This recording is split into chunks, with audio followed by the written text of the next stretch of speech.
Hello, my name is Manfredo, and I'm a student in EXDM 300, Creating a Good Life. Today, I'm going to make a little 5-minute video explaining some of the key principles that I've learned throughout the class and how to create happiness in my own life under any circumstance. Firstly, I wanted to talk about the title of the class. I know it's indoctrinated in our society and in American history that happiness is something we pursue or something that we chase. And we know now, due to new studies from psychologists, that this isn't the case.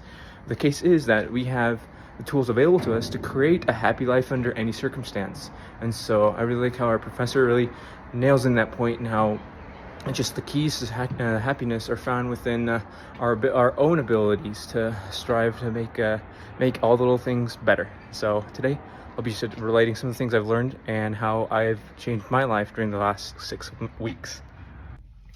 In connection with the title, a lot of people think that happiness is circumstantial and that's something that we need to chase and something we need to pursue in a never-ending circle.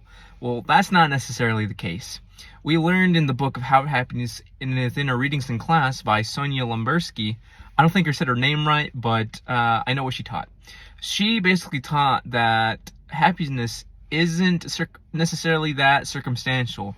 She said that 50% comes from a set point, or like from our genetics, and that 40% comes from the actions we take in our own lives, and that only 10% comes from circumstance. And so in these last couple weeks, I've been trying to do more things with my friends that can make me happier. So basically, I'm changing the circumstances around me. So we've gone ice skating, we've played hockey, we've gone on trips together. And so basically, it's not about circumstances. It's about the actions and your agency, choosing your path in your life to make your life more fulfilling, filled with happiness and with joy. And so I've seen that change from the beginning of the semester up until now. And it's true. It really is. That makes me happy. Another thing we learned in class that I was able to implement in my own life was the way I smiled. I never really put any thought into this, but the way that Duchenne smiles have an effect on people really mesmerized me compared to the Pan M smile. So what our professor taught us in class was a Duchenne smile uses more muscles around the mouth and the eyes. And I'll give you an example right now. So it's just like this. This only comes from true joy and from true laughter, compared to a Pan M smile, where it's just more around, they use the muscles around the mouth, and it's not as genuine, and you only do it in times where you are faking it and not showing true joy. So an example would be like this, like that. And I've been noticing and keeping track in my own life whenever I have this experience where I do have that joy, I could my face just feels really tired and I just feel like more fulfilled. And I actually won the cookie competition in class, and so I noticed that I do Duchenne smiles a lot, so it was really easy for me to win that competition. And so next time I have an icebreaker activity, I'm gonna have that activity for sure, and I'm gonna have a lot of Duchenne smiles because of that.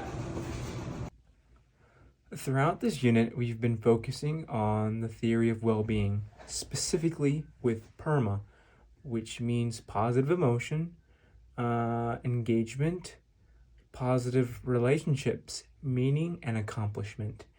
And right now, I'm going to focus a little bit on the A in PERMA, the accomplishment, specifically on self-efficacy. So self-efficacy was developed by a psychologist named Albert Bandura. And what Albert Bandura did was his research is mostly focused on self-esteem, which turned into self-efficacy when he saw all the literature was pointing towards that. And so what all self-efficacy is the belief in the ability to do something. And so self-efficacy has 4 parts. The example I'm going to use in my personal life is swing dancing. And so the first part is attainment, so actually doing the task. And so I just remember one night I was going to go swing dancing with a group date with my roommates, and I've never been. And so I just had to go to the actual place and actually dance with my partner for ourselves. And so, which was really helpful because I don't think it would be ideal if I learned how to swing dance without actually dancing. And the second part is vicarious experience. And so this has to do more with modeling. And so my roommates, they're really good swing dancers and they've swung before. And so just seeing them do the moves and the maneuvers and the footwork really helped out with me learning how to swing dance, which is really helpful. The third part of self-efficacy would have to be the verbal persuasion, I believe. Verbal persuasion, this is just like cues and stuff that helped me learn. So like, oh, like good job when I did a good flip, or like, oh, we could tweak that a little and implement a new move when I did something wrong. And so having my roommates there to really cue in on what I did wrong and what I could improve on really helped out in my personal belief of doing the dance for the first time. And so, and then the last and fourth part of self-efficacy would have to be the physiological and the affectionate status of it all. And so what that really means is just once I get in the groove of things and once I actually am learning how to do a task, then my brain will start to rewire and my body will start to react in a different way than it would be in a state of homeostasis. So an example would be like my heart rate going faster and me breathing quicker as I progressed in my swing dancing adventure. And so that was really helpful for me to know that I was doing things right and I was actually putting an effort to complete the task. And by the end of the night, I learned several moves and I was able to impress the girl on my date and have a great time with the rest of my roommates. So that was really, really helpful. And I was able to do that all by myself when I was able to feel fulfilled and have meaning because of that experience, because I learned it with the help of others and due to my own work as well. Guys, it's raining right now. Look. But anyway, thank you for listening to this 5 to 6 minute video about how these tips have helped make my life more happy. I've really created and cultivated happiness by adhering to these principles, by digging into the research that our professor gave us and what these psychologists found in their field. So thank you, and I hope you find these tips useful and implement it in your own life. Thank you.